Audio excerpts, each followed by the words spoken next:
My name is Evan Douglas. I'm the Dean of the School of Architecture at Rensselaer Polytechnic Institute. And this is our first lecture of the spring semester. It's a great pleasure and honor to introduce tonight's speaker, the widely acclaimed San Francisco-based architect, Jim Jennings.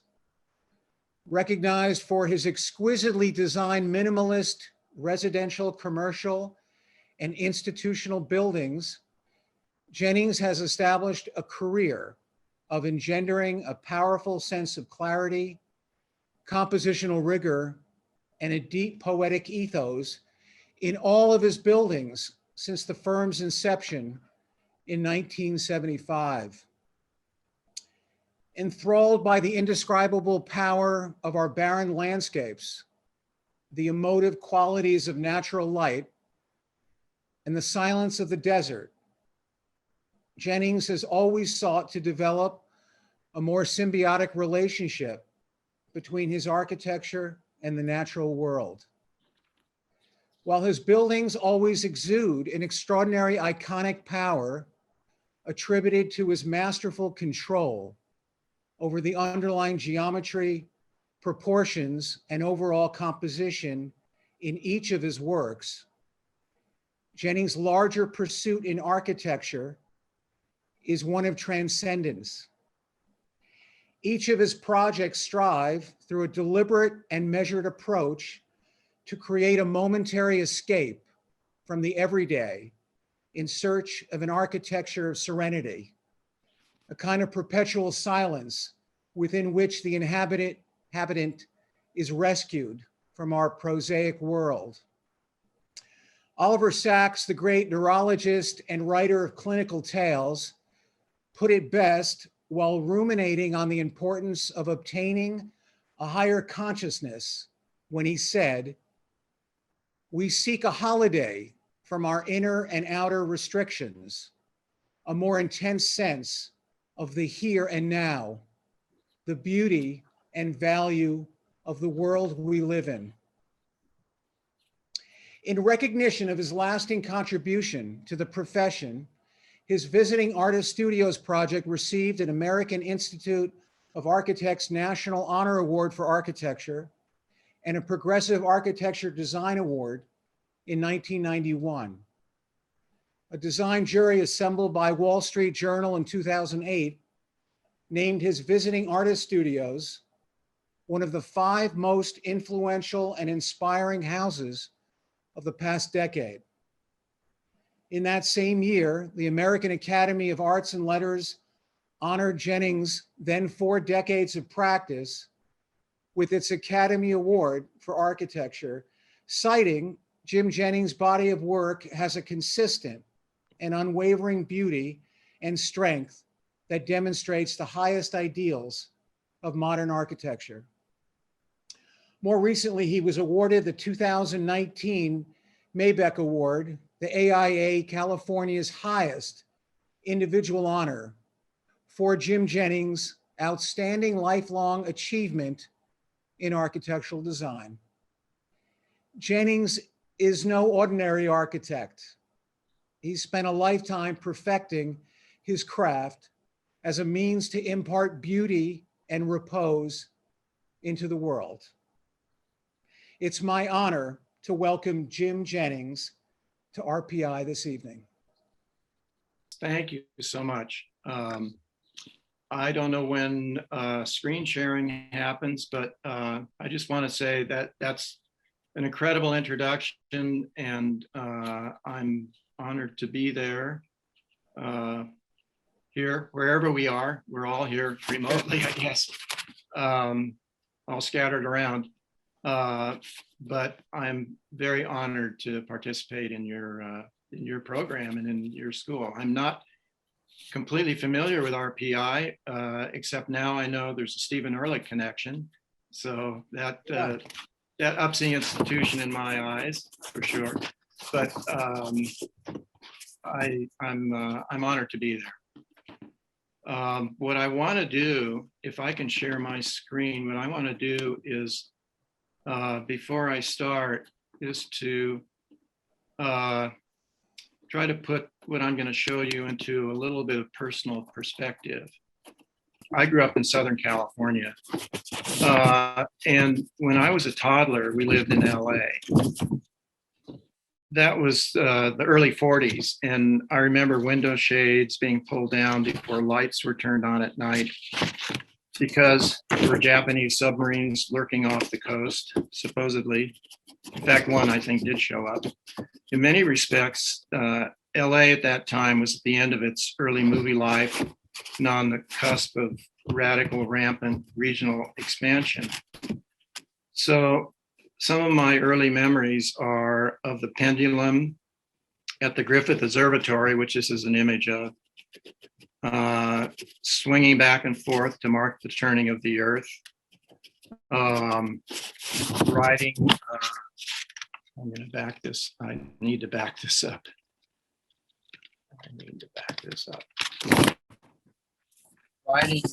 Riding the elevator in the lobby of the Bradbury building, the atrium of the Bradbury building, where my grandmother worked as a nurse for a physician who had offices there. And roaming around an empty Hollywood Bowl on a field trip with a handful of my fellow 5-year-olds. But most of my youth was spent in the small university town of Redlands. And because of its proximity to the desert, my childhood experience of landscapes included the Mojave, where we'd go on weekend drives.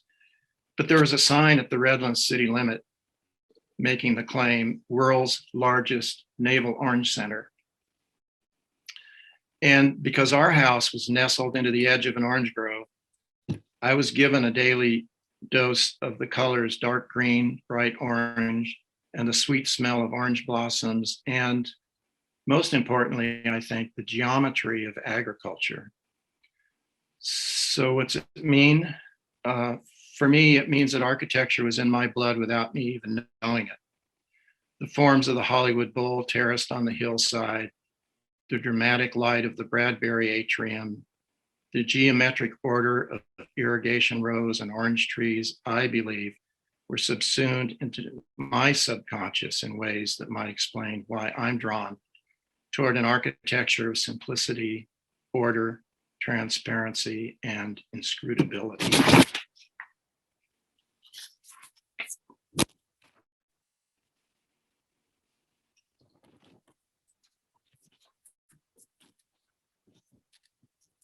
The Visiting Artist House is a guest house at the Oliver Ranch, which is a 100-acre preserve for site-specific sculpture in Northern California. Artists are commissioned, and this is where they stay when they're on the property. So it's a wall. It's about cutting through a hill. It's 2 walls that cut through a hill to make a space, and then 2 roofs that bridge between the walls to each make 2 individual guest suites. The walls are not parallel. They converge at about 1.5 degrees, and the extension of the walls, the point of focus, is on a sculpture that's in a nearby meadow. This is the narrow end. On the diverging end, they open toward a small lake. I'll get into the story a little bit, but what happened with this project was it was designed about 10 years before it was built as a guest house for my clients, the Olivers. And there's an artist that they had been interested in commissioning for one of the works on the ranch by the name of David Rabinowitz. And so the walls became the palette for his art. But more than that, it became a true collaboration with the artist, which is quite interesting. This image explains one important aspect to the entire project, which was that this slot through the earth be open from one end completely through to the other. There's a courtyard that separates the 2 suites. This is where it's dug most deeply into the ground. There is an element in the middle between the walls where a bed, a bath, a small kitchen, storage, a fireplace, everything is contained within a 6-foot wide block that forms a kind of core, a solid core floating between the two walls, so that nothing is within, nothing touches the walls. And then the roof is pulled back and opened up to allow the light and the view of the walls, of the carving in the walls, to go all the way up to the top. The fireplace end. So this is the effect. Everything is contained within that block. This is the deepest, it shows the deepest embedment into the hill. Each wall is about 200 feet long.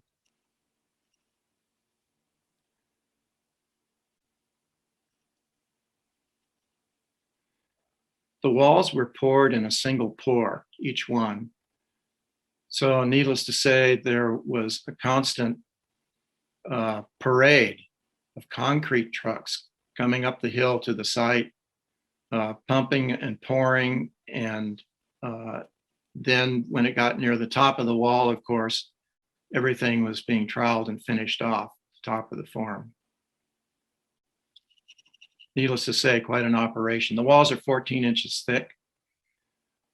11 inches is for structure, and 3 inches is for the carving by the artist.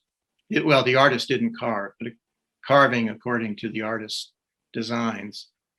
And what happened was David Rabinowitz had done a series of sculptures.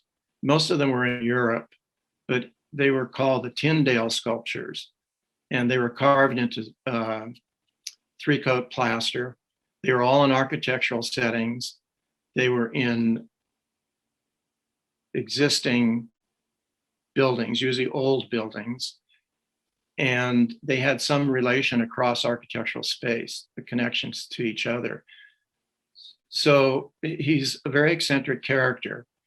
And he described this project. I was asked by Steve Oliver to go to New York to meet with David, and if I was okay with it, to turn this into a collaboration, which I did. And we hit it off, and that's what it became. He had to invent, in his words, what he proposed for the walls as a reaction to the architectural space.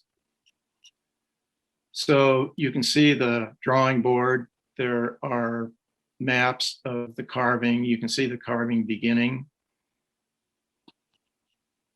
And it was quite an operation, to say the least. These are some of the drawings from David. And the way this relates to the Tyndale sculptures is that there are intersections of lines, of curves, and in some cases shapes, because there will be a pattern where the carving is not very deep, but it's a wide band of material that you can see. And they intersect, and some of the intersections are very complex, where there'll be a different depth and a different width. So lots of experimentation was done, samples were done in order to be convinced that it could be carved directly into the concrete. I didn't want to see plaster or anything on the walls. We knew that these couldn't be cast into the concrete, and neither the Olivers nor David Rabinowitz wanted to do it that way. So once we were convinced, once Steve was convinced that they could be carved, that's the direction we went. As I said, some of these forms are very complex.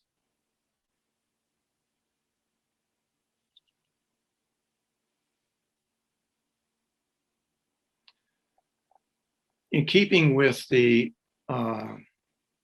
idea of having the walls be free, unencumbered, where the suites are, the guest suites, the glass is just embedded directly into the wall, as it is, as the skylight is as well.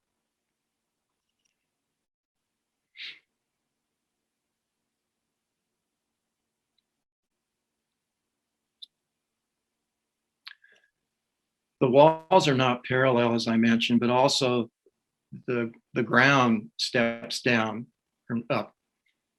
It steps down toward the converging end and it steps up toward the diverging end.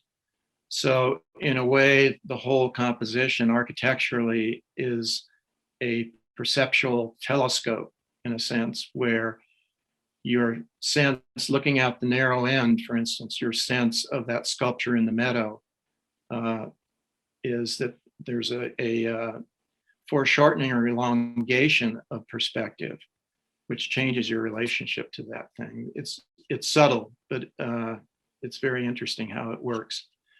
So this image really describes every aspect of it: the stepping of the floors, the cutting open of the roofs from the walls, and the opening of the space from end to end, the space between the walls. Access is down steps, so you enter the center of it, you enter the courtyard.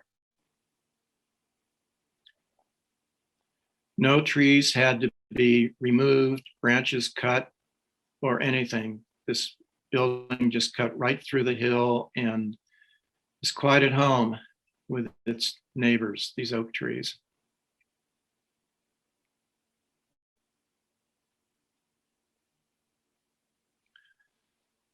There's fiber optic light at the base of the walls, and then lighting inside. So it does transform at night. And it's one of the interesting things about this project to me is that it existed as architecture before it was art.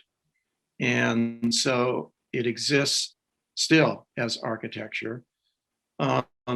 When I met with the artist and he understood what the concept of the building was, that caused him to take off in his own direction with the carving and the proposals for the carving. He had not heard the word daylight before, when I said one of the important things to me was to allow whatever he was doing to daylight the carving, to daylight at the edges of the walls.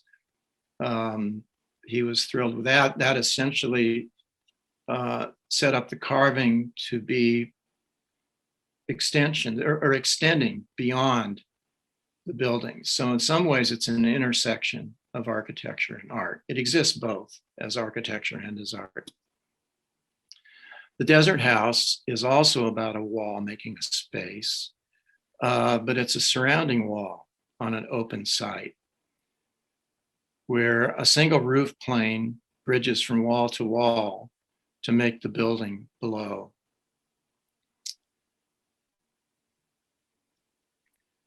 This was an undisturbed desert site, had never been built on or graded or messed with before.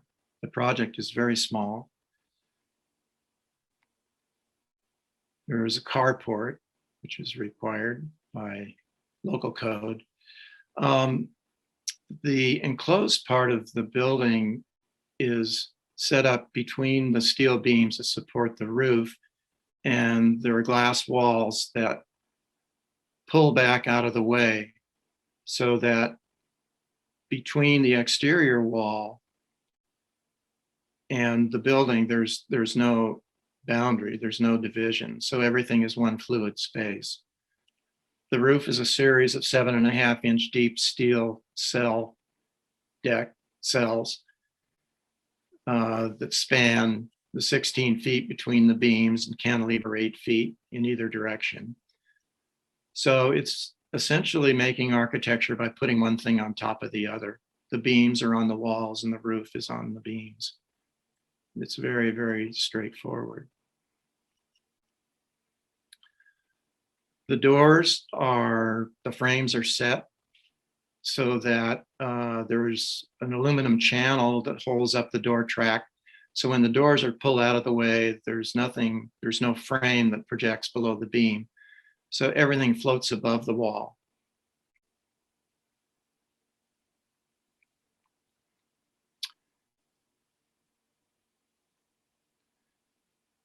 This is what a view of the doors being pulled back. There's a larger courtyard on one side and a smaller courtyard with the entry. The small holes are air conditioning openings, essentially. There's a core with a kitchen and a bath, a little walk-through kitchen and a bath, and this fireplace where the mechanical system's above the roof, above the ceiling of the bathroom and the kitchen, and it pushes the air out through these holes. So that's the air conditioning system. Essentially, the building is a fortress. It's related, I suppose, to the traditional mid-century modern architecture around Palm Springs, which is where this building is. But it's the opposite because everything is contained within the wall. It's not reaching out into the landscape. It doesn't extend the interior of the building into the landscape because the wall is the boundary. What it does do is it provides an empty space with which to relate to an incredible mass of the nearby mountain. It's an 11,000 foot mountain, Mount San Jacinto. So essentially it's a relationship between solid and void. And the incredible mass of that mountain in relation to the scale of this courtyard when standing there creates an interesting visceral connection. You can feel it. It's palpable.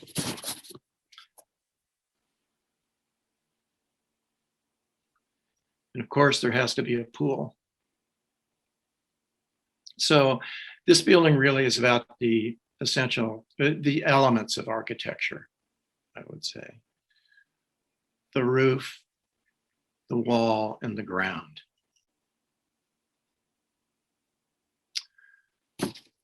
Carmel House is a building that uses a bolted steel moment frame to liberate the wall from its seismic chores. So under a steel roof, the walls are either transparent or solid to define an architectural space. It was a fairly large flat site.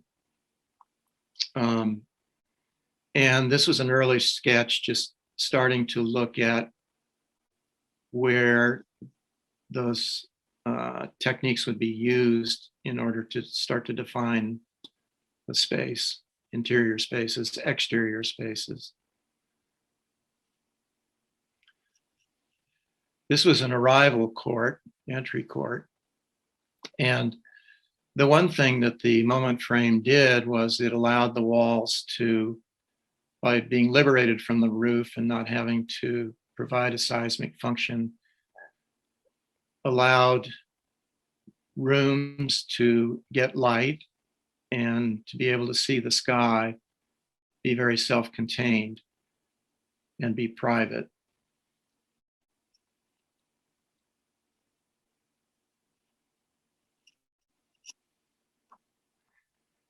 It was important to maintain the solidity of the elements that were to be solid. There's a very large garage, which then just became a wall. So you can see that it's the solid and the void, what is transparent.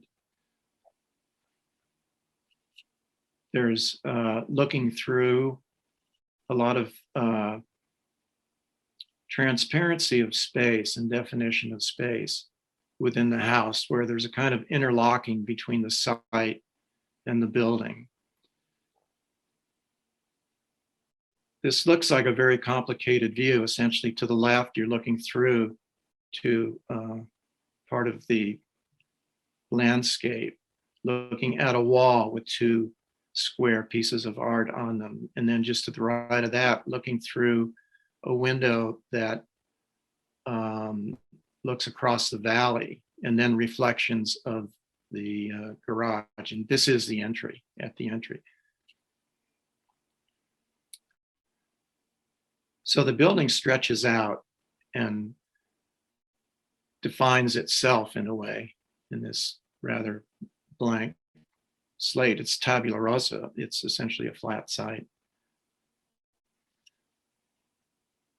This was the frame as it was going up. It's bolted. It's about 6,000 square feet. The frame, the columns, the beams, the joists, and the deck all went up in about 7 days. They arrived on 2 flatbed trucks and were assembled in 7 days, which is quite amazing.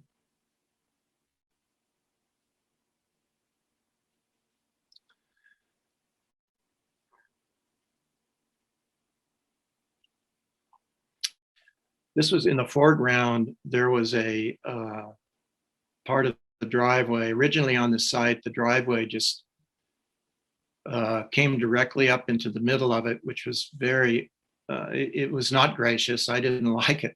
So we rerouted the driveway, which created a retaining situation. We pulled the driveway way to the east and ran it up into what became that entry court. And the retaining wall on the edge of the driveway allowed for a large backfill to happen and what I refer to as the box of brass, which is what this is. The interior spaces are very fluid. Everything runs into the adjacent spaces. This is looking out the entry. And again, you can see on the right how the walls do not reach the roof, except in cases where they had to for other reasons, for example, the garage.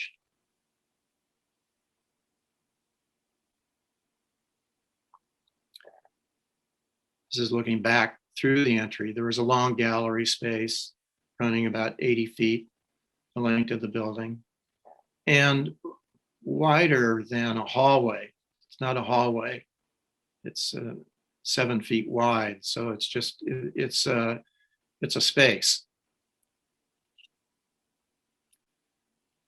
Looking into the kitchen, you can see on the left ways that the site actually cuts into the building and becomes part of the interior spaces as well.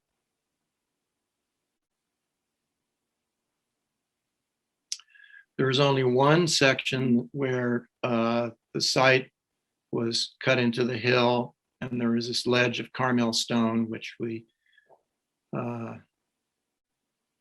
snuggled up close to and made part of this bathroom view, the view from the tub.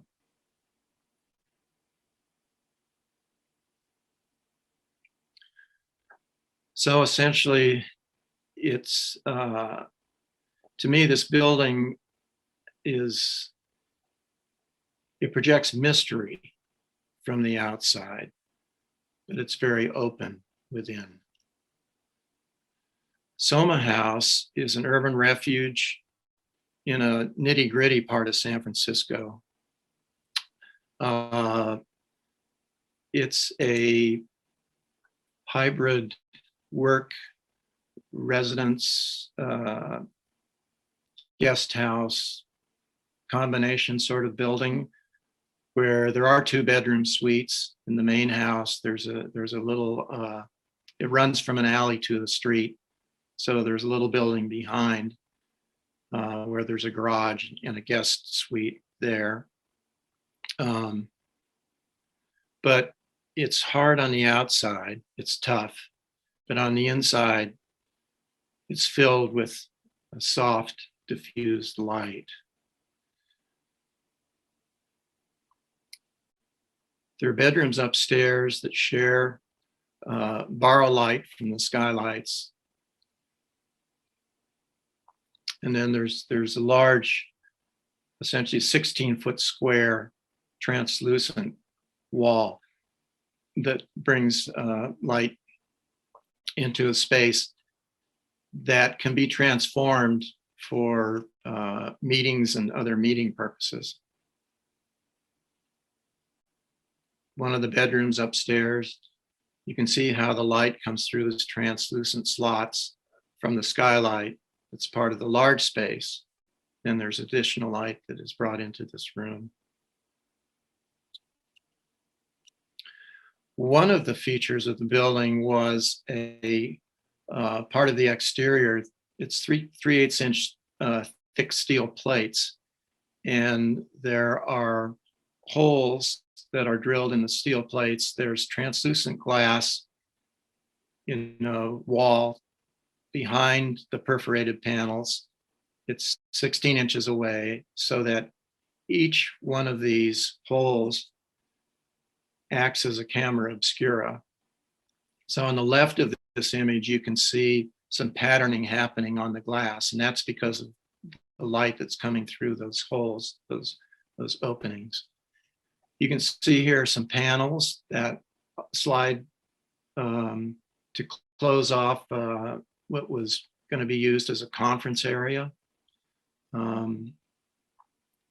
So this had to do double duty. It was the clients that this was designed for were going to use it. They sold it. Eventually they left and sold it, but it was originally used as corporate headquarters for their startups. There are a couple of startups. And I think they eventually got tired of starting up and decided to, one actually went back to school and one had to go back and to his family farm in Kentucky because of a family situation.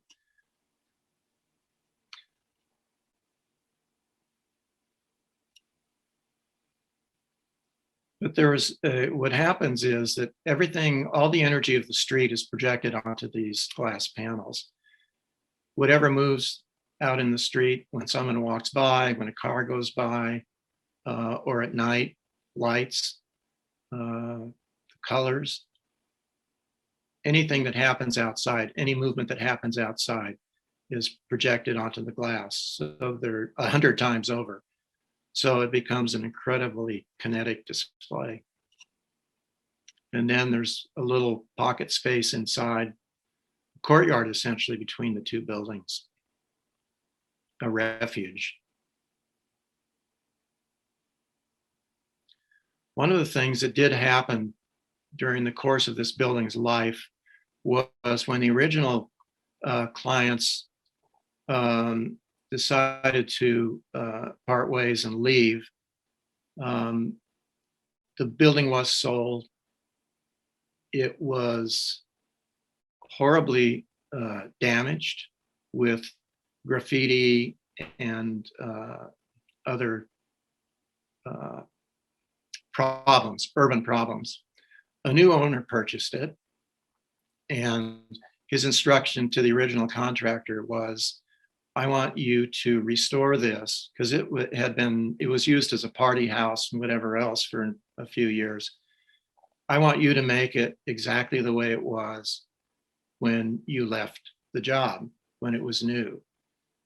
And he turned to me and he said, and I want you to tell me what to do to the exterior to bring it back to what it was. But the one thing that you can't do is you have to assure me that you're not going to change the operation of the camera obscura of that wall, the kinetic energy of the wall. So it was transformed from Corten steel to stainless steel. And it has a new life. And this is the stainless steel version. Telegraph Hill is a house with an entrance court and an underground garage built within the envelope of an old rooming house. It's a T-shaped property, and the rooming house was on the back leg of the T. The vertical leg of the T is shown on the right. There's a gate for people, there's a gate for cars, leading to a driveway which goes down underground. There's a concrete cylinder, 60 feet tall because it reaches all the way down into the garage of the basement. It holds an elevator, it holds stairs, all the vertical circulation, and a series of bridges that cross over to connect the sides of the house. There are two portions of the house at every floor, every level. And the building hangs onto it for dear life. It's the seismic anchor for the structure. The cylinder is white concrete. All of the spaces, this was for an art collector, all the spaces are very soft, residential with material, and the cylinder, inside the cylinder, everything is hard. All the materials in the cylinder are steel, glass, aluminum, and concrete. So the idea is that as you move about your daily life and are walking from part of the house to another, that essentially walking through the cylinder is a transitional experience. Natoma Loss was a little project that got run over by the Transbay terminal, and it was demolished in the process. But so this was a little 9-unit housing project on an alley. And the question was, when does a roof become a wall? When does a wall become a roof? So it was a way of essentially capturing some space for an additional level, for an additional living unit.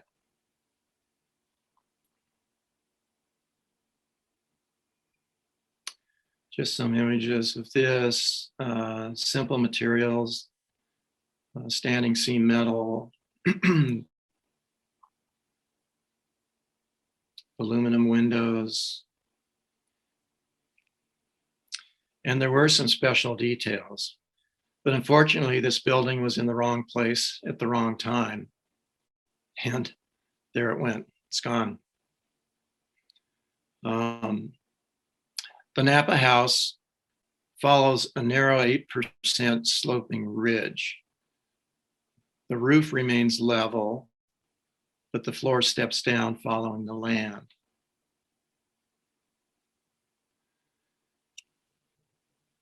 This was made with a 20-foot grid, a 20-foot structural bay, steel. And on the far left of this plan diagram, there's a little guest house, which is one module of the steel system, of the 20 by 20 gridded system. And there are two major roof planes. There's one that follows the living, dining, kitchen portion of the house. Then there's a bedroom portion with a garage connected by an entry. So as I said, this is on a ridge. The ridge line runs right down the center from left to right. The road comes along the ridge and then drops into the auto court, which just shows that the entry is underneath this flanking roof, which connects the two halves. This is a very low ceiling. The ceiling is a little over 7 feet. And then what happens is that as the floor steps down, the spaces get higher, get taller, and the space transforms. So in the left, you can see from the entry right here is where the ceiling is very low. There's a light slot along the length of every roof to bring light in, and also to hide all the registers, the smoke detectors, all that stuff that has to go into a building. And you can see how the floor steps down.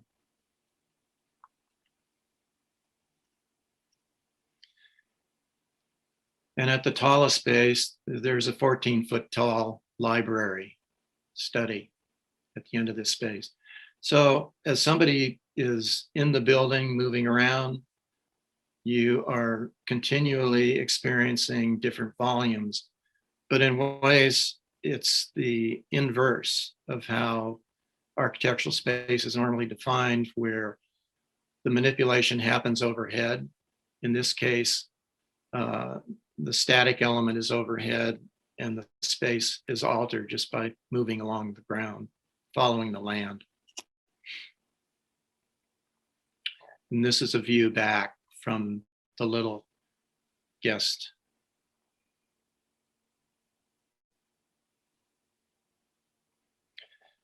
Calistoga House was a little metal barn, and it evaporated in one of the recent California wildfires. It's no longer here. The entire area burned. But it was a very simple little building. It's 20 feet wide and 94 feet long. And it stepped to the side. One of the reasons it had that proportion was to step to the side to allow a place to park cars at the top of a driveway that was coming up to this area, and provide a protected outside space with an arbor around the edge of it. And it's gone.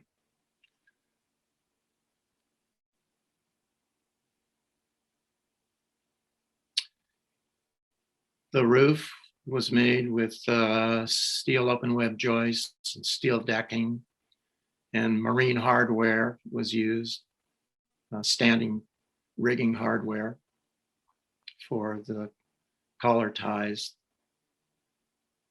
that span across the space. So another one, wrong place, wrong time.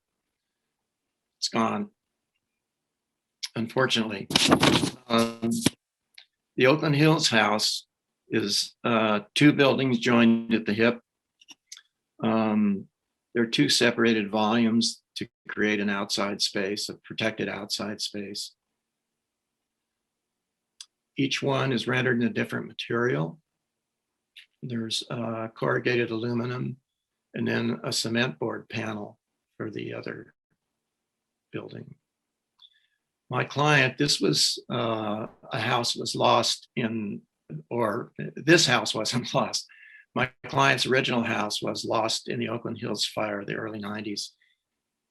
And her house was typical of so many. It was a steep side, close to the road, and every room facing the view had the same view, and the entire building stretched out and faced the view. So the idea here was to, rather than being birds on a line, is to create different outlooks, different perspectives, to pull the building apart, to create a private outside space within it, but also to have different perspectives from the 2 different portions. One part, and then there's a bridge that spans across between the 2. Her design studio is in the metal building, and then there's a connection back to the living part. And then where it's carved out, then this becomes a protected outside space. And there's privacy from the street. Lanikai House is on the eastern shore of Oahu. And it's stretched across its site in order to fine-tune the environment of the garden space behind it. There are 3 layers of sliding panels, teak screens, insect screens, and glass that stack into solid walls or stack against solid walls. So the building becomes a mitigating device, essentially. They are aligned, so there's transparency through the building.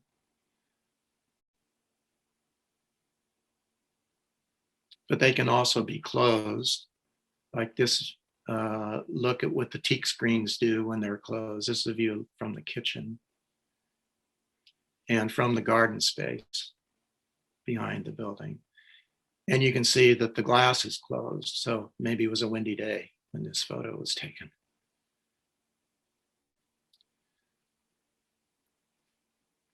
Bedrooms, walls all pull back so that essentially it's an open air pavilion with a link to the horizon, obviously, and a link to the garden by the same token.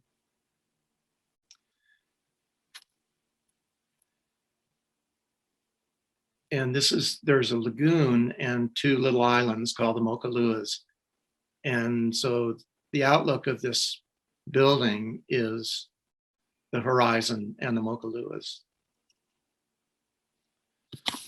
The Bartlett Simpson studio on the Oakland campus of CCA, the California College of the Arts, is for graduate students in both sculpture and glass. It was built to essentially, the pedagogical reason for it was to allow graduate students of both disciplines to interact with each other, provide a place for large glass casting and large sculptural works to be made, fabricated. So it's a little factory. The base is concrete. There is a 4 foot tall wall. The wall projects, the base wall, I should say, projects 4 feet above the interior floor to create a kind of damage zone. And then up above it is just a steel frame and the glass blocks to bring in light. There's ventilation, it's manually ventilated. There are a series of flaps that open up that can be manually controlled to allow ventilation down in the zone of human occupancy. Very low tech. The pivot point on one side, there is more weight. So when the little restraint is lifted, the flaps automatically close. Gravity just pulls them down and they close. Unfortunately, this one is also in the wrong place at the wrong time. The Oakland campus is a major asset for the college. They have since built a San Francisco campus. They've initiated a series of programs in San Francisco and are going to be moving everything over to the San Francisco campus in the next couple of years. So this will be destined to be demolished in 2022. So another one in the wrong place at the wrong time. In this view, the vertical stack is for a glass furnace. It's a flue for a glass furnace for casting. There's a casting bed for casting large pieces of glass. This project, Art Pool Pavilion, is a landscape project that became a collaboration with the artist James Turrell. Turrell was commissioned by my clients to do a sky space, one of his sky spaces. And this is a 16-foot cube floating in a pool. I said it was a landscape project. That was the basic idea. And in the course of the project, before I arrived, Turrell had designed a dining pavilion to go with this out. And it was this extremely large, if you can follow the cursor, it was large, it was bulky, it was big, and it was solid. And I think Joseph Stalin would have liked it. But I suggested that that building be dissolved and the bathrooms, the kitchen, the things that were required to make it function were just consolidated and pulled off to the side to make it very open. And so this became essentially the first example of one of Turrell's works that was open air. There have been numerous of them done since. There's one at Rice University, for example. So the way it works is there are 4 slender columns that hold the roof. The roof plane is 36 by 50 feet, and it has edges that go to 0 or as close to 0 as you can get them, a knife edge essentially, so that when you are close to it, when you're under it, you don't perceive any thickness to it at all. It's just a very abstract floating plane surface. This is a trough that holds state-of-the-art LEDs, and those are what is computer controlled and projects the light in an even pattern across the surface from edge to edge.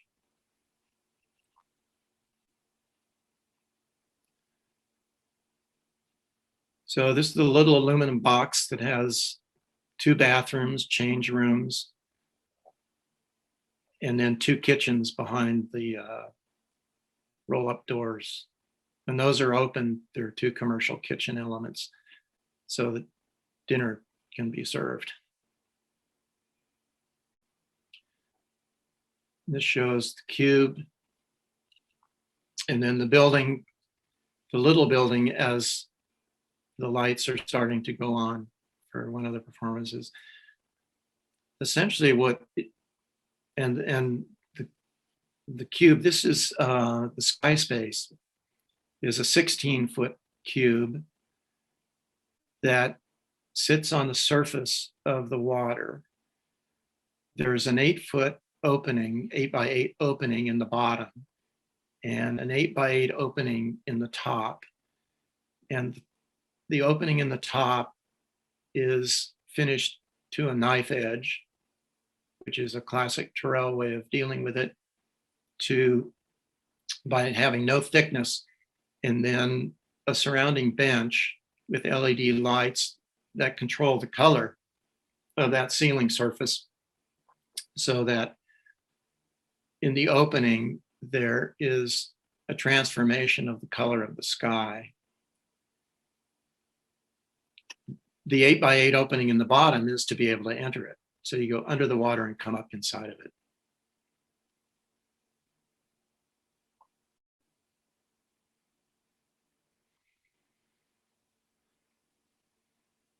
And this is the whole thing together.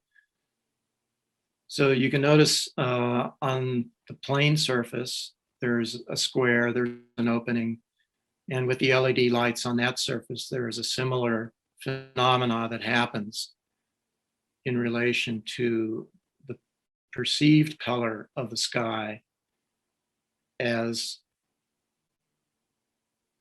day turns to night, or as night turns to day. It operates at both ends of the spectrum.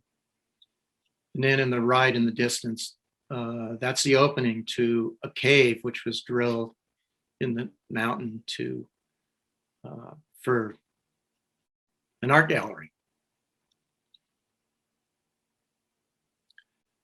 And this project was a survivor of a California fire. The fire came close, but it didn't make it. The Cardiovascular Research Building is on the UCSF Mission Bay campus, research campus in San Francisco. The pixelated portion, it's 3 levels of labs, research labs, and the pixelated portion is 3 banks of offices, 3 floors of offices. And each office has an operable window, which is one of the pixelations. Every office gets an operable window for natural ventilation. It's very transparent from a courtyard. The building is an L configuration, which is mandated by the master plan. And there is a connection from the street through to a courtyard space. The lobby, the elevator lobby. There are a series of trays. At each floor, there is a link between the labs, which are on the right, and the office block, which is to the left.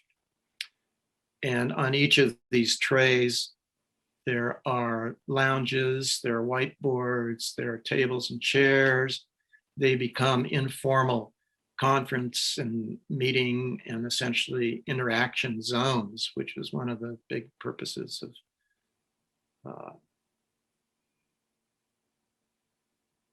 having the connections is the critical element. Allowing the scientists to run into each other, to have the conversation, to discuss the idea. And sometimes in those interactions, things will happen. And new ideas will occur and problems will be solved and new directions will be taken. There is a large flat floor conference area in the ground level. These lobbies, typically when there are conferences and lots of people, they get cluttered up with card tables. And when they have to trot out the coffee urns and the lunch and all of that. So we provided some elements so that wouldn't have to happen. And they become sculpture in the lobby, tables, stand-up meeting places. One of the important things was to make connections, and so there is a slot, a hole, an opening that goes from the floor through the building to connect all of the office levels and that conference area. So this is the lobby of the conference space at the bottom of the stair. And then light is brought all the way down into the building through this shaft. Bringing light into the heart of it. The Courtyard Mausoleum is another institutional project. It's for Italian Cemetery, south of San Francisco, Colma, south of San Francisco. And it was a narrow, awkward site that really dictated a series of courtyards for the burial spaces.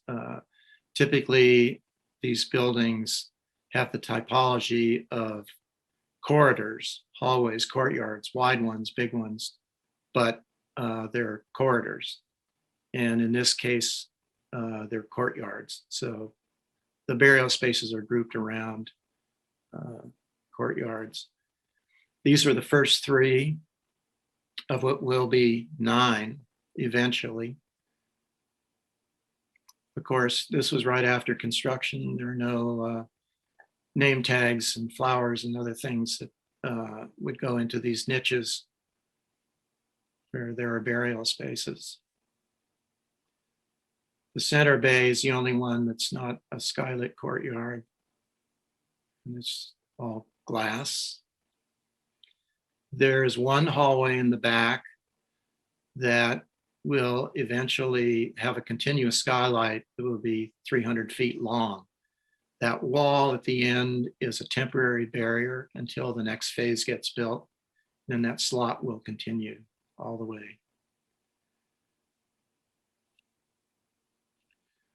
Here's some current work, and I'm just going to sort of do a Pecha Kucha here, where I'll go through these very quickly. Hotel in a vineyard in Napa. Just some sketches of this. There were thoughts of a library. There will be a spa. One of the rooms. This is a Joshua Tree, a little retreat project in Joshua Tree. This is another house in the south end of Palm Springs using that steel moment frame system again. This is a house in Mill Valley linking to a hillside.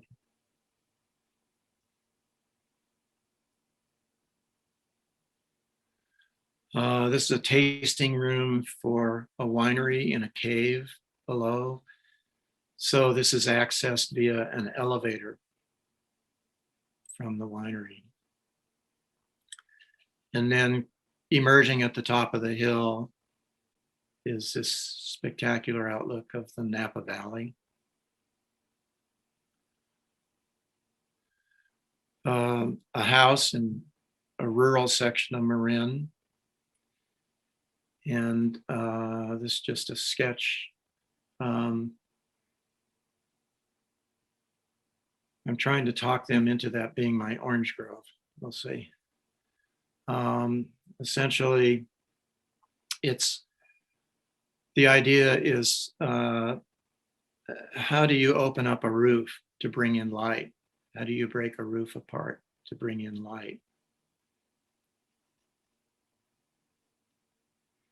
And this is a house in Pebble Beach, which this rendering, this is now finished and was a record house last year, 2020 record house.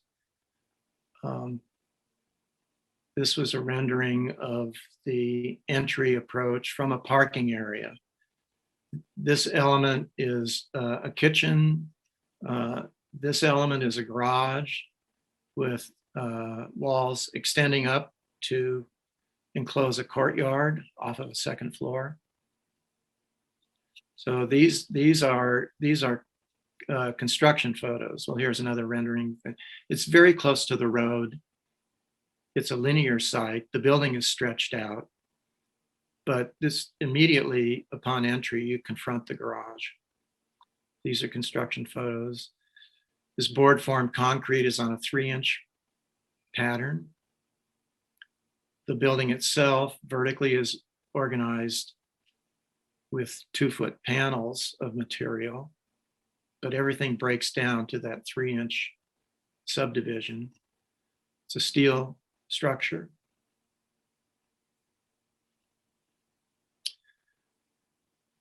Along the ground is an 80-foot strip of skylight to bring light down to a basement. There is a full basement. And this is the construction photo of the basement.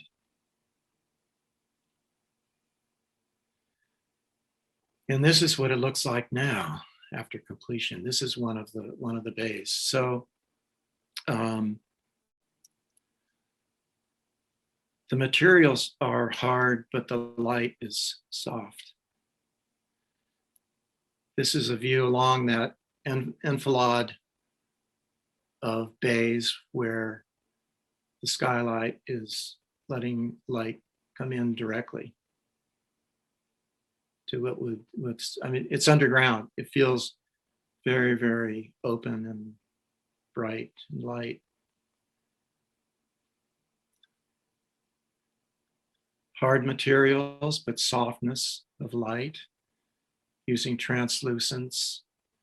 This is a bath downstairs in the basement. This is a bathroom.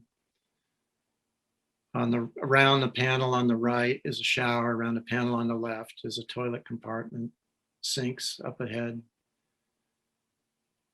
And this is the same view, finished view. So the entry is to the left down this path. There's a left turn and a right turn into the house. So coming down the steps, looking back toward the garden, concrete walls extend into the landscape. The entry is transparent. You can see through. Doors pull open. And moving into the lobby, moving into the entrance, there's a tower of glass that a stair wraps around. The stair doesn't touch the glass. The steps are cantilevered from the wall. There's a 2-inch gap between the glass and the edge of the ends of the steps. And there's an opening in the floor that brings the light all the way down to that basement through this space. The glass extends up to form a guardrail. And on this level, on the main living level, the spaces extend out to the courtyard. The living room extends so that there's essentially an outside living room and an inside living room.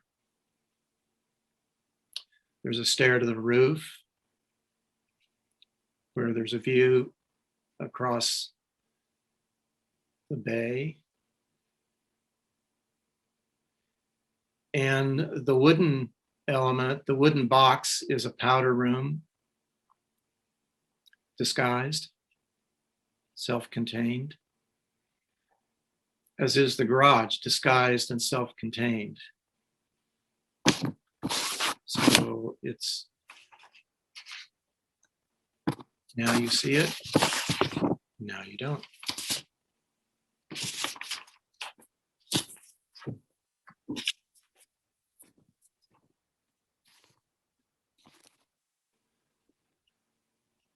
Back to the future. I'm showing this project because I'm going back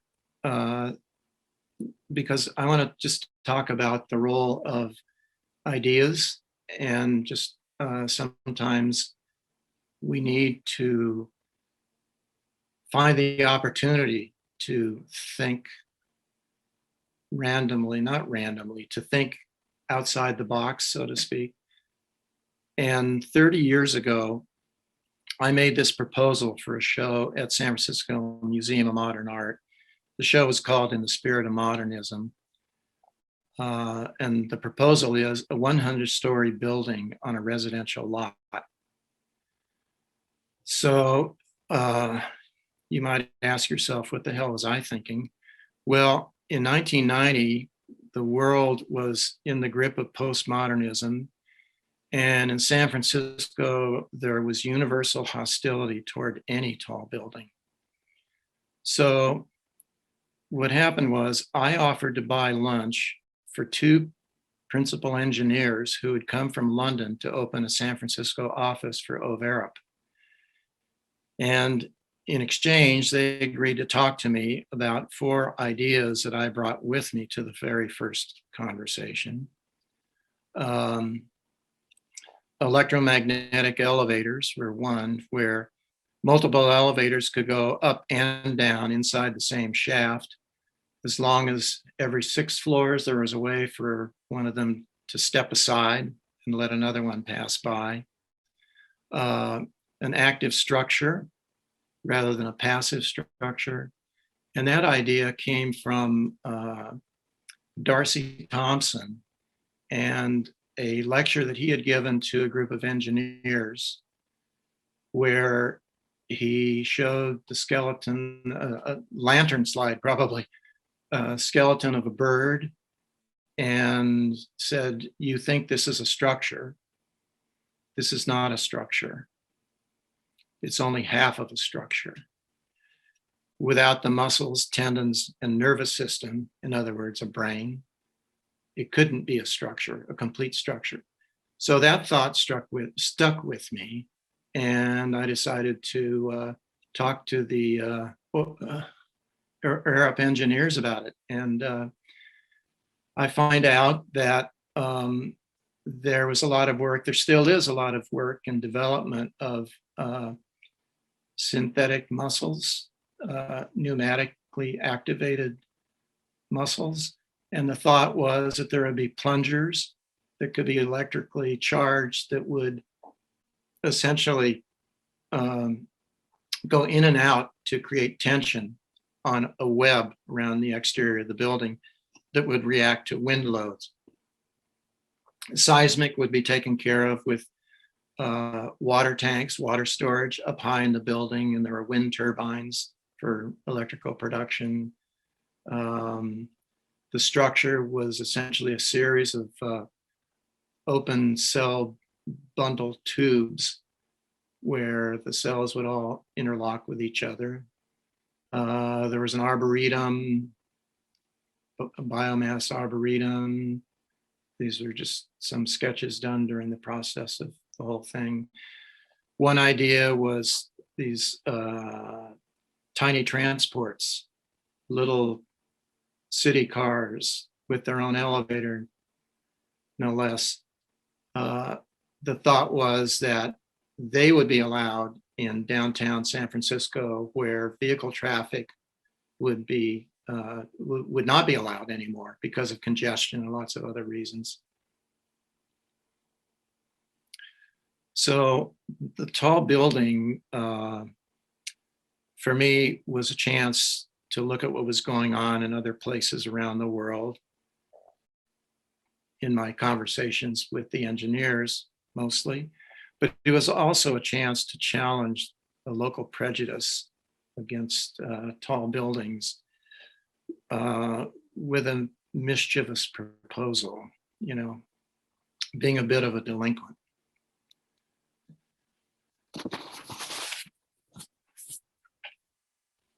So from pure speculation to reality, this is 432 Park Avenue.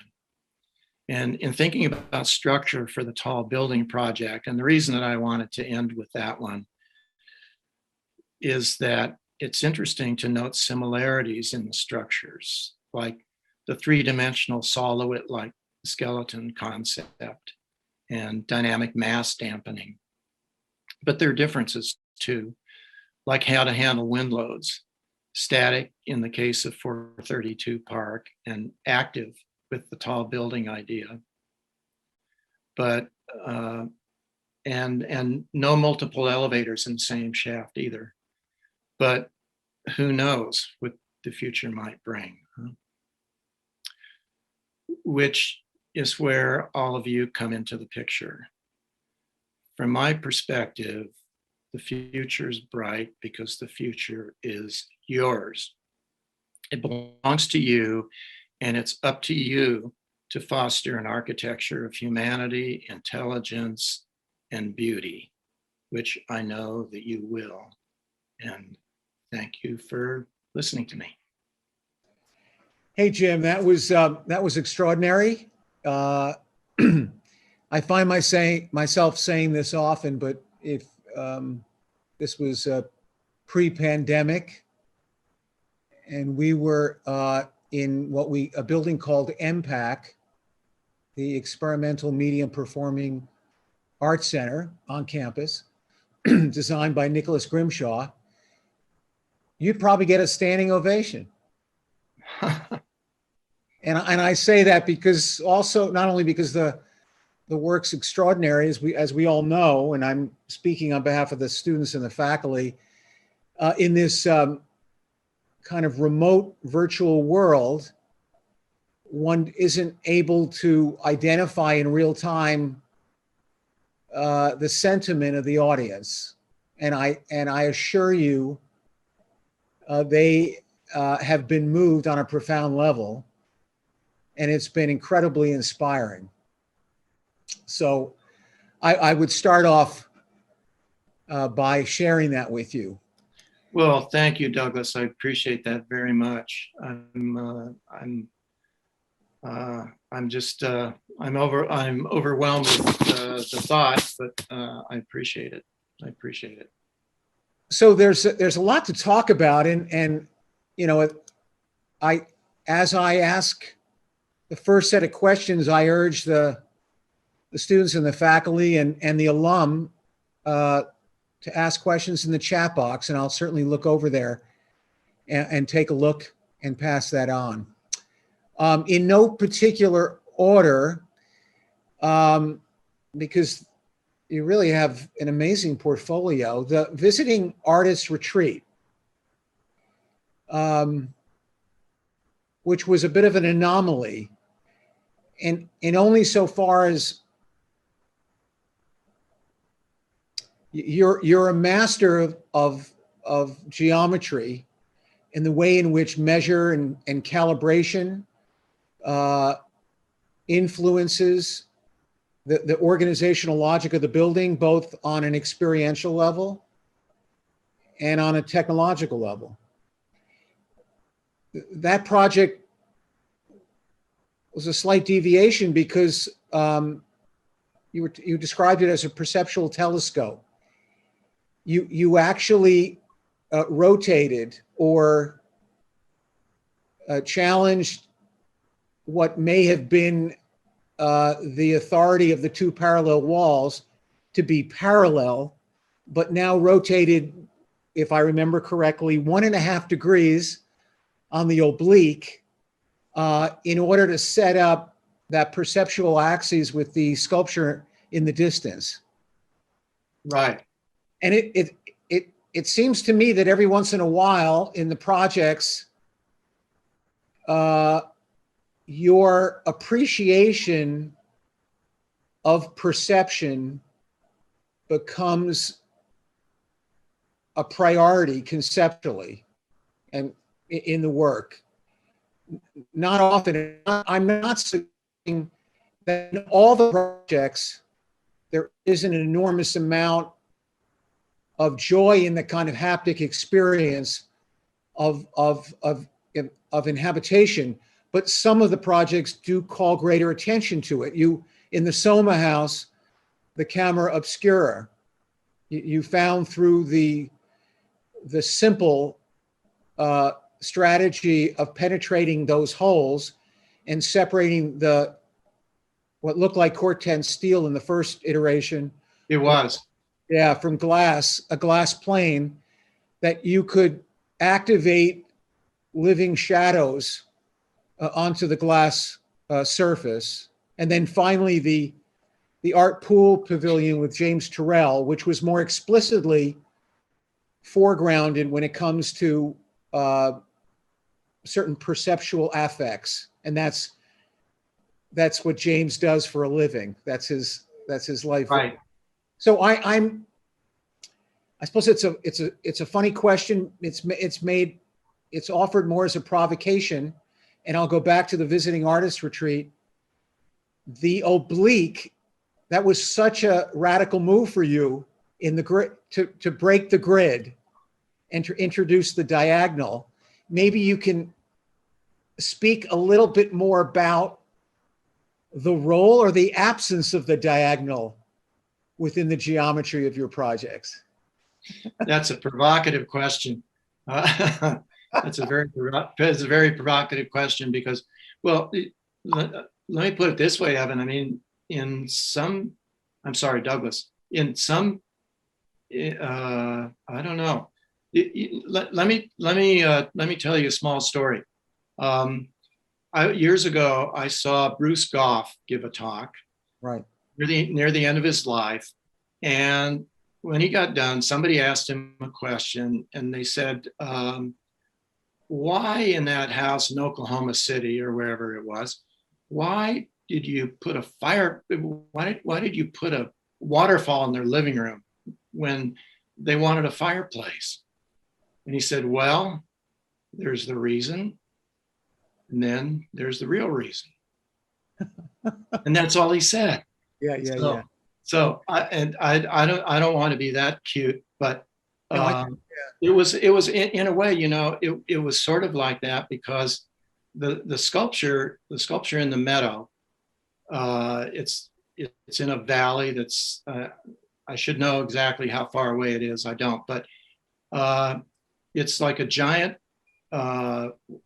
white painted wood surfboard on legs. It's out in this meadow. And it turned out that it was such a focus from that site that it started to make sense to allow that to do something. And it just, it opened the building up a little bit. I don't know, it just kind of happened. No, it's a good answer. It's a good answer. And I also get a sense that there are certain secrets to the creation of one's work that remain private. Well, and maybe some things can't be explained even to oneself. Right. Sometimes. That project, while we're on it, I'm talking about the visiting artist retreat. You were speaking about you were collaborating with the sculptor. Oh yes. And obviously the physical surface of those concrete walls are the embodiment of a collaboration between an artist and an architect.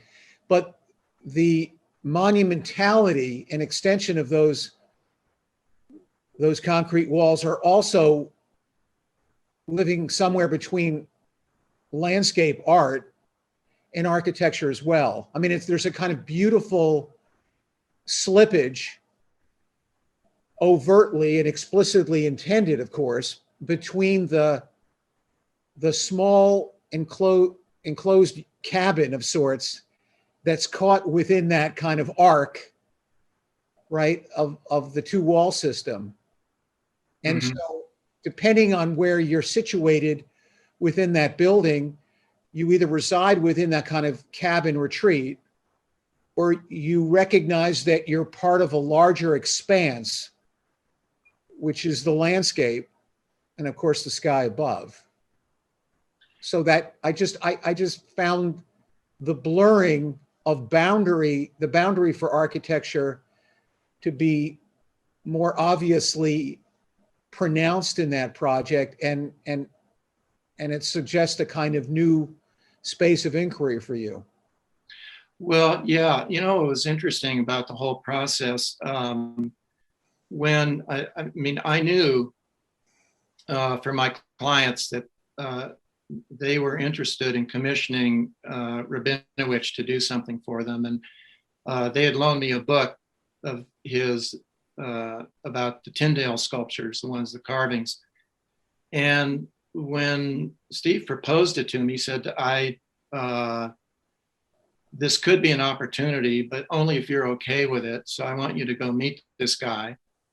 And the one thing that I knew immediately was that once the walls became art, it was putting art in the service of architecture, because the architectural concept was the slice, was the cut, was the making the space, using the walls to make the space, and then how do you occupy the space?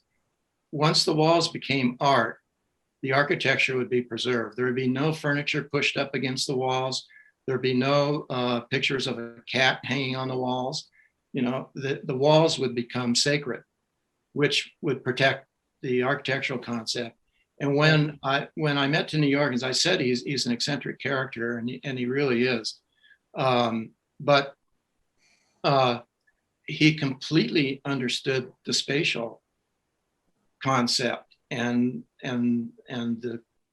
not only the cutting into the hill, but also the just the non-parallel form, I guess, the space that started to be created. And that became sort of his takeoff point. So to me, the interesting thing about it is that in my mind, what it winds up is a serious work of art and a serious work of architecture, independently of each other. It's sort of truly collaborating on that level, which is remarkable. And so can we assume that those inscriptions within the concrete, although it comes out of his life's work expression, it was specific to what he thought was appropriate in that site and in that architecture for that time? We'd have to ask him, but yeah, I think that's probably right. Right. I mean, he is engaged in architecture. He's done a series of projects in France with the restoration of the Romanesque churches in France, and there is one in particular where he wound up making a bunch of pieces for the interior. He's done some very interesting sculptures in cast bronze. There are floor pieces that are very heavy and very interesting shapes that just sit on the floor. They're very thick. Yeah. Interesting. So he used the word invention. He had to invent. He says, I had to invent this way of doing this. I couldn't just do anything that I'd done before. I had to invent it because he'd say, Jim, the problem you gave me was so huge. I just had to invent this way of doing this. I had to invent a whole, so it was his takeoff point. Is that building complex open to the general public? Oh, the Visiting Artist Project? Yeah. Anybody, Google Oliver Ranch Foundation.org. Okay, thank you. And is it it's a residency, I imagine? Well, they commission art. It was interesting, the story, and you can read about it on their site, but, and my client, Steve Oliver, he's a general contractor, was his background, but also very interested in art and an art collector, longtime art collector. But during the 80s is when they had this idea. They bought this 100 acres up in Geyserville. He had the idea that the art world was becoming the art market, which it still is today. But they decided to, by commissioning sculpture and installing it, having it fabricated, built for a particular part of their property, site-specific sculpture, that essentially it was not saleable. It couldn't be moved, it couldn't be sold. And so it was a way of valuing something that couldn't be taken away, where the value was the art itself. It wasn't its market value, for instance. Right. So making it worthless. Extraordinary project. The Desert House, I suppose, won, which, if I understood correctly, was a house that you designed for your partner and wife, collaborator. Yes. And it's, well, before I offer you the quote, it's interesting because that's another radical work in the hands of a lesser architect, someone who is less wise and sophisticated and aspirational as you are. They may have deployed a similar modernist layout, but they would not have understood what you did, which was the negation, and you called it the fortress. The negation of the horizon line was an essential aspect of the design. The inability, and I'm bringing this up because I'm very conscious, as the head of a school, that there's a large population of young people, emerging architects, students who are listening to this lecture, and maybe they spend a disproportionate or apply a disproportionate amount of credit onto the aesthetic and retinal imagery of architecture at the loss of something maybe more important. And in your case, by opening the sky and eliminating the horizon line, it seemed to me that very small retreat building house felt like an infinite expanse. Mm. You were no longer in a specific region in the West Coast of the United States. You were in some kind of metaphysical territory. In other words, it had a kind of timeless quality to it, and I just, that's a sign of an extraordinary architect who understands how the syntax of architecture can be used as a tool for kind of transcending the actual site in favor of something more miraculous. And so I commend you, but I suppose I want you to talk a little bit more about that technique and how that way of thinking has influenced your career. Well, what's interesting about your description of that project, Douglas, is that what you described in, I guess I would call, an intellectual way, is what I, how do I say this? The experience of being there in that little empty space and just engaged just by looking at that enormous mass of the earth, because it's so close and it's so tall and so much mass.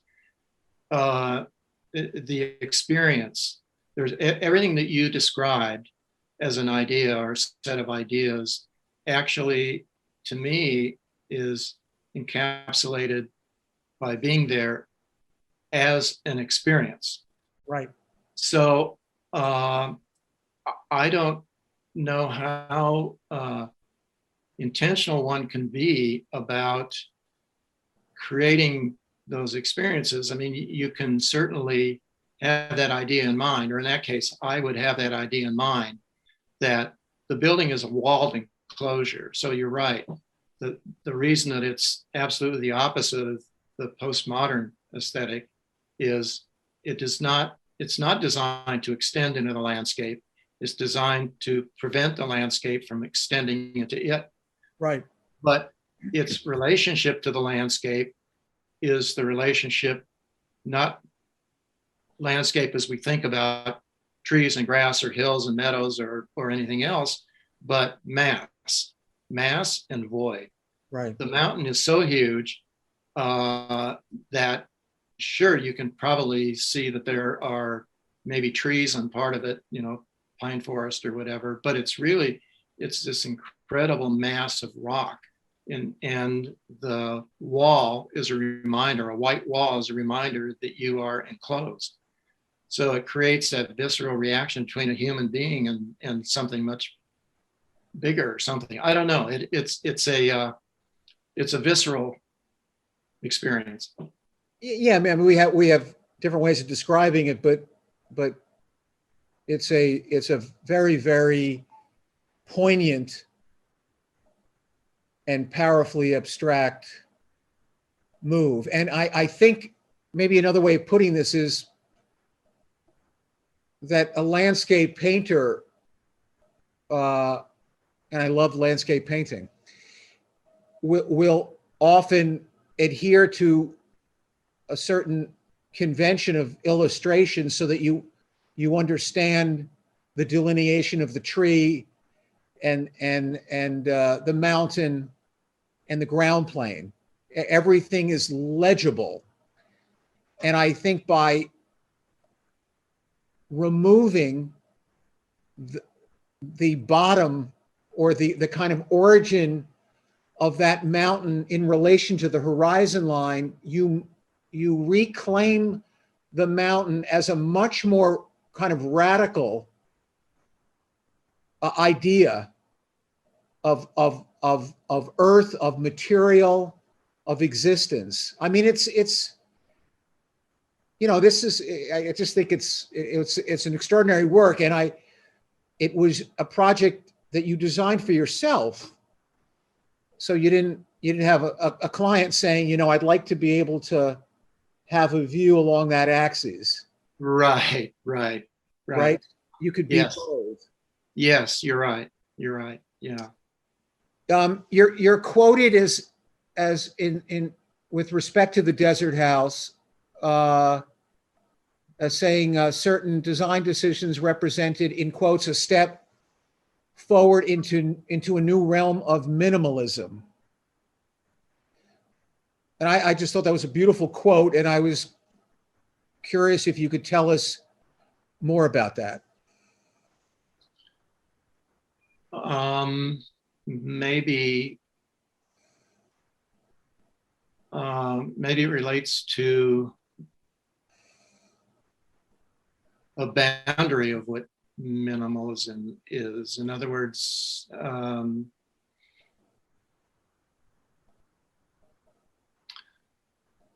I think when I think of minimalism, which I mean, I love,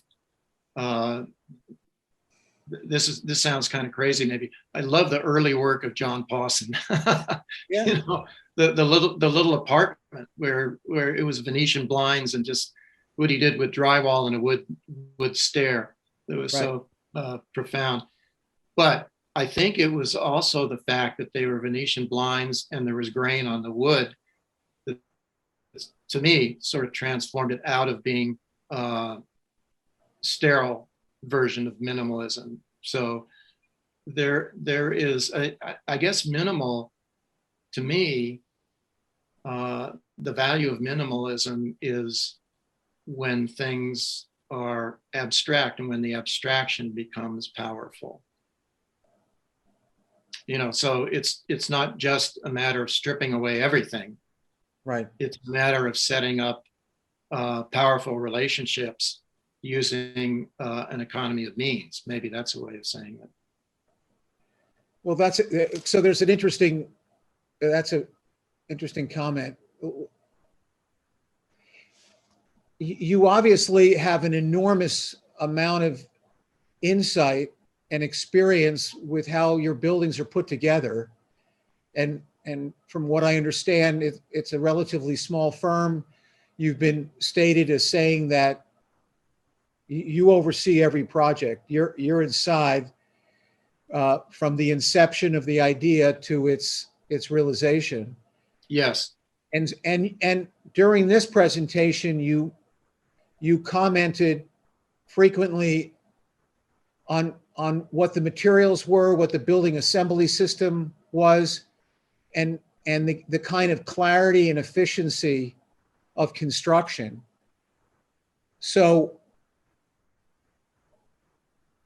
at what point is there, which is common in certain offices, many offices, they standardize details, that there's a kind of lineage within the office that they have learned from one project to the next, and there's an archive of that history that influences the method of construction, and then the detailing, of course, what you see. Right. Can you talk about the tension or the kind of synergy between how your buildings are constructed and how they ultimately they arrive as a kind of final product, and there is a kind of an aesthetic sensibility? Sometimes the detailing is exposed. Sometimes it's quite quiet and stealth. I don't know. There's a lot to talk about building technology in your projects, and I thought you might want to share some of it with us. Well, for me, there's no standard book of details that I've developed over the years. There are experiences that can track from one to another. For example, the Soma project with camera obscura wall. I had an experience. I moved into an office in San Francisco. I had I had no money, but I had a tenant allowance, and it was on an alley, and I had a translucent glass wall. There was a guy who was fabricating some things that I knew, and he fabricated this frame, and I glazed it myself and we hung it on the wall, and it slid across this big opening. He made up some shutters, some big steel galvanized shutters that close across this thing to close it off so it would be secure when I wasn't there. And it wasn't until one day the shutters were closed and I was inside and the glass was closed that I realized what was happening, because there were little perforations that I had him drill in the panels before they were galvanized. And it turned out that everything at the end of the alley, we were looking at multiple versions of it upside down and backwards. So I realized that it was not intentional, but it was something that it was a phenomena that I observed. And so I knew it would happen. Now, in the case of the Soma project, I stole that idea from myself and I used it. However, the the holes were big, and I knew this. I knew the holes would be too big to present clear images, even if they'd be upside down and backwards. So it was really just about transmitting the energy from the street, and it worked. And when the building was restored by the new owner, and it went to stainless steel, the one thing that he wanted to be sure was that that would not get lost. And of course it didn't. But I don't know where I started this answer, but. By the way, why did he, the new owner, decide to go to stainless? Because I recommended it. We did samples on what could survive. Right. Part of it was graffiti, but it was just other damage that was happening. And so we had samples, and it's a finish that is essentially, if you took an orbital sander and ran it over a surface until it didn't have any grain in a particular direction, then that's essentially the finish. And so it's a matte finish, but lots of samples were done with spray paint and other things, acid and all sorts of things to try and destroy a sample, and it survived everything. So that's what was used. The Cortense was unusual for you as a material. Yeah, yes. And it was unusual, and it probably, everything that would come down the surface and leak onto the sidewalk. And, there were other, not that we cared about keeping the sidewalk free of Cortense stains, but anyway, yeah, it was a target, and it wasn't probably the right material, but the stainless was. Right. So am I right to assume, Jim, although you never mentioned it in the lecture, it may be implied as a kind of unstated priority, that the life cycle of your buildings, their ability to last many, many years with as little maintenance as possible is important to you? Well, it is. Yeah, I hadn't really thought of that, but yes, it is. Yeah, I think it is. I mean, it's one reason to use forever materials. Right. You spoke about Pechacucha. I think you had a moment in the presentation where you said, hey, I'm just going to show you a random set of images. Obviously, they were important to you, but you didn't want to present them in a kind of traditional format where there was an elaborate set of supporting images, which I thought was a nice juxtaposition. So maybe I'll play a little game with you, and I'll give you a term, and you'll tell me what it means to you. Okay. All right. No, I'm just curious. So the first one is lightness.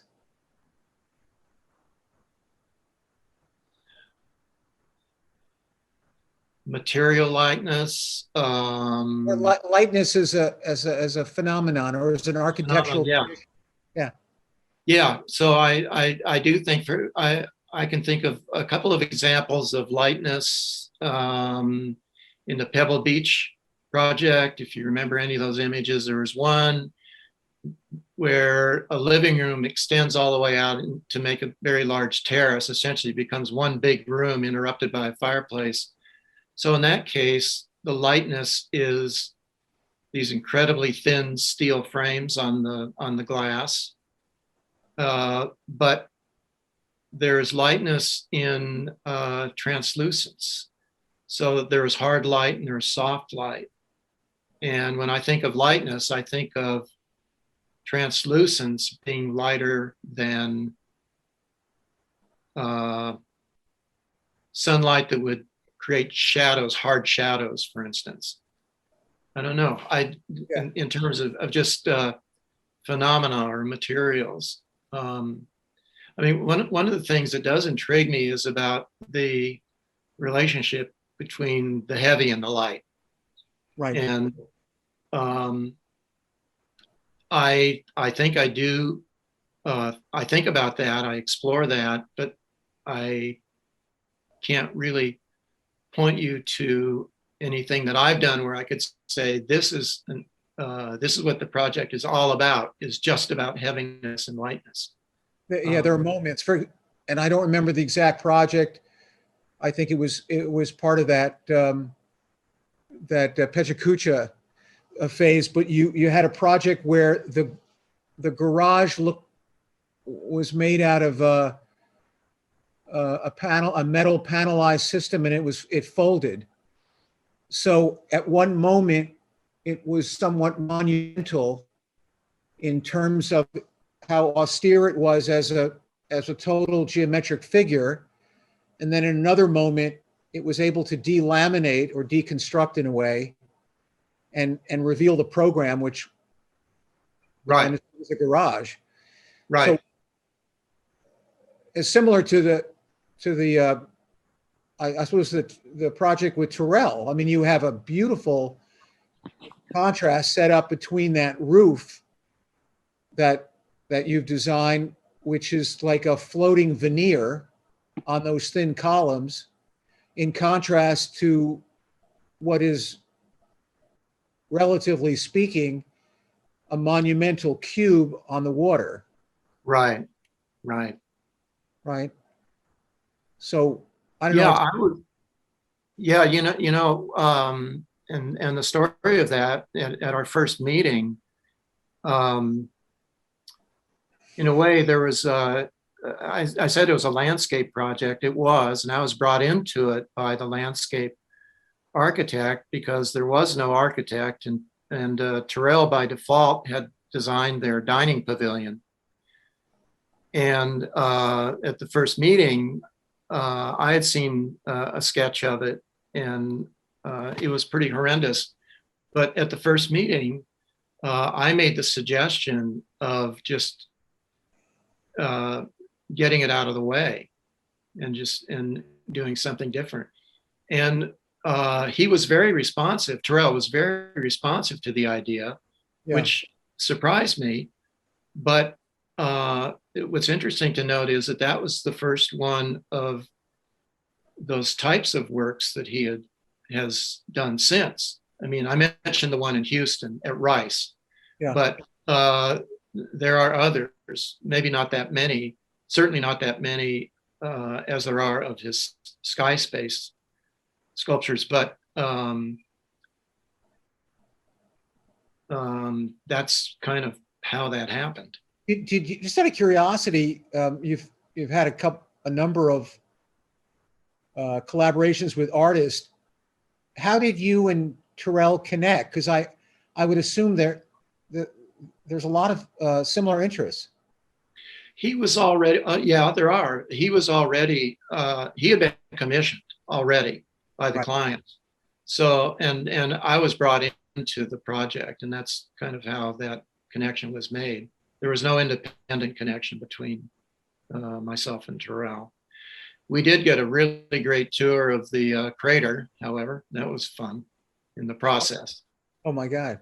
No, Yeah. sounds like a great project. It was great.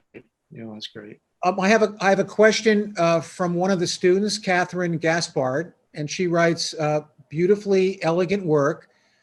Thank you for sharing it with us. You briefly touched on this at the beginning, but the projects you showed today seemed also to let the surroundings shine as a result of a minimalist design. I wonder if you see this relationship where the man-made and natural are quite starkly different and don't have to compete with each other as a virtue of minimalism. And do you reflect this materiality or other aspects of your work? Well, I think that's an interesting observation, because I think it's generally true that when things don't blend so much with each other, you may think that they are competing, but in some ways, each of those two let the other one shine or show its true beauty. So I think that's an interesting comment. Yeah. Again, in the context of your lecture, offering insight to the next generation of architects, as often found in presentations, we've seen, with the exception of a few slides, your projects at the end, after an enormous amount of effort and deliberation and kind of an iterative self-assessment. Can you speak a little bit about your process of thinking and making? I know from what I've read about your work, visiting the site is really important. I imagine sketching, because you showed sketches in the presentation, drawings and models. Yeah, anything that would pull the curtain away temporarily and let us know a little bit more about how Jim Jennings, what the emergent process of discovery is, would be helpful. I think the biggest thing is that design never stops, and I don't mean design as a separate activity. I mean design as a way of thinking about whatever it is that's going on, whatever the project as it develops, so that things will make sense or they won't make sense. The little decisions will make sense based on whether it enhances, reinforces, strengthens the idea, or dilutes it. And for example, I have a couple of projects that are under construction, houses. Both of them have metal siding. And in one case, it runs horizontally, in another case vertically, for different reasons. But in the one house, it's a little farther ahead. The one where the siding is running horizontally, I wanted to not have a standard outside corner where you have just the flap of metal that covers the corner, typical industrial corner.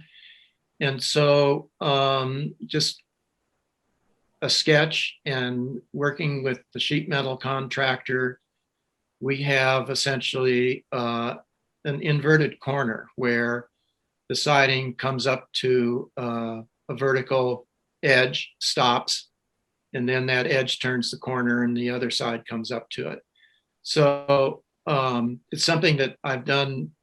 Again, this is another example of where things are cumulative in relation to experience rather than a set of standard details, because that's essentially a detail that I used on a very early house with horizontal wood siding.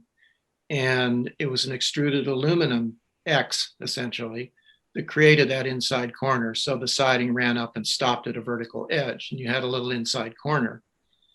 And so the idea, the metal siding in this case was horizontal, and the same idea was adapted. But it involved sketching and a subcontractor and a content. And so I guess the short answer is, by saying design never stops, I mean, it can be earlier at a conceptual level, but it can also be involving very small things at a much, much later level. But I think it's maintaining the intensity is perhaps the way I would answer that. Hey, Jim, do you draw in perspective, or is it generally orthogonal drawings? Generally orthogonal. I will sketch though. I mean, it's an interesting, my generation, we wouldn't ask that. It kind of highlights the fact that this generation doesn't think in perspective a lot. And you're seeing a loss of the hand. Yeah. Good or bad, we're in a different place with different different technology and the advent of the computer. Yeah. But I'm sure you have people in your office who've come out of schools where it's primarily computerized drawings, and your lineage and preferred sensibility comes into contact with those two platforms. Well, I'm a child of the digital divide. I mean, I guess from analog to digital, I don't think I've quite made the leap. So I rely on drawing. I rely on the hand. Absolutely, I rely on the hand. Right. No, but I think there are advantages to both, and I imagine a number of areas of interest for you which have to do with the change of natural light and the way in which the landscape is captured by the architecture, and certain experiential qualities get registered in your drawings, right? And of course, you become concretized in the geometry of the final proposal. Yeah. Your last project was a really kind of beautiful departure. It was, I'm talking about the tall buildings. Yeah. I mean, it was a project that was explicitly visionary. It certainly took on the demand and complexity of the city, and it highlighted in a number of ways what appeared to be a deep fascination with technology and maybe new technologies. So while most of your career has been focused on extraordinary residential buildings, and there's some beautiful, beautiful large-scale institutional buildings, the idea of moving into the city on a kind of monumental scale, and now I'm talking at the skyscraper, is probably the next era of Jim Jennings. I don't know. But it's certainly, just from an aspirational standpoint, it seems to kind of reframe your interests in a more visionary stance. You were talking about electromagnetic elevators and the synthetic muscles and open cell bundles. Beautiful ideas. Some, as you said, have been around a while. Some actually haven't materialized. Maybe you could speak a little bit more about what that last project means to you and how it might either influence the next generation of architects or show up in some way in your future projects. Well, that was the reason I wanted to include it, was that it went back 30 years. In fact, it was 30 years last month when that exhibit opened. But I thought it was also just important to let everybody know that a certain level of experimentation or just taking a deep dive into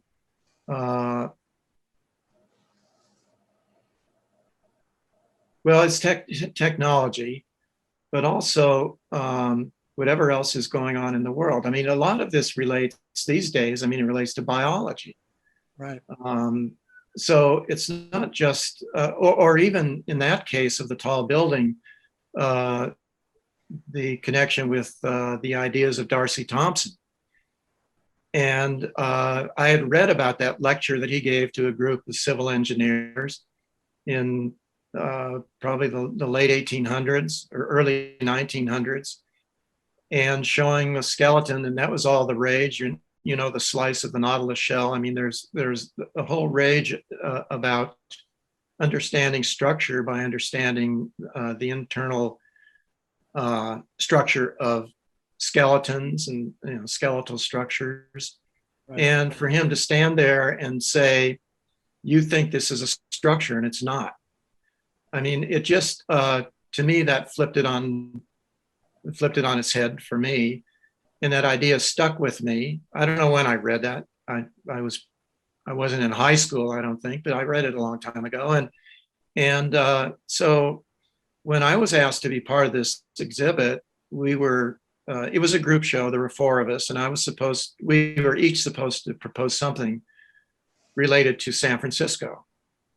And so it was my wanting to do something provocative, but it was also it was an opportunity. It was an opportunity to just find out what's going on and to not really have anything at stake, So in a sense, I don't think you need to be a student, but I think we always need to be students. And that was one of my student moments, I think. But you have to take those opportunities when they come along. And if not, you have to create them. Sure. What was the project you were referring to in New York City, the Vignoli? Yes. Yes. Yes. 432 Park. Yeah. It's a gorgeous building, actually. It is. Absolutely. Yeah. And I have no doubt that if you got the opportunity to design a skyscraper, it would be a tour de force. Mm. So may the gods look kindly upon you. Well, thank you. Thank you. Hey, Jim, I want to thank you this evening. I don't know if everyone knows this, but Jim and I were in touch. I think it was about a year or 2 ago. And this is before this global pandemic came upon us. And there was an opportunity, a window to have you visit us in person, which I hope we can do in the future. But for a variety of reasons, we had to delay the lecture, and we were able to realize it this evening. And I don't know you well, but you're a relatively modest individual, but the work is absolutely extraordinary. And when I was thinking about the introduction, although I didn't include it, I will now. I was thinking of Vermeer, the great painter, who I believe he only painted 34 paintings in his lifetime, and each one of them is an extraordinary breakthrough. And it's kind of testimony to the fact that, and I see that in your life's work, that each of those buildings is a deep kind of spiritual exploration into something that is important to you and is brought back as a gift to the client, to the general public. And it has a kind of timelessness to it. The best of architecture does that. And I applaud you. And on behalf of the school and the profession at large, I know you've received a significant amount of recognition. I think you deserve more. Well, Douglas, thank you so much. I'm touched. I'm truly touched by your remarks and your thoughts, and have deep appreciation for what you just said. And I think it was 2 years ago when we made contact, and here we are. And I'll tell you what, when this is all, when the pandemic, when that's all over, I'd love to visit RPI. That's great, Jim. And I'll even, if you're open to this proposition, I'll even send you some of our best students. All right. Okay. To That's learn a from the deal. best. Thank you this evening. Stay safe, and we'll be in touch, Jim. Thank you, Douglas. Thank you. Have a good evening. Take care. Bye-bye.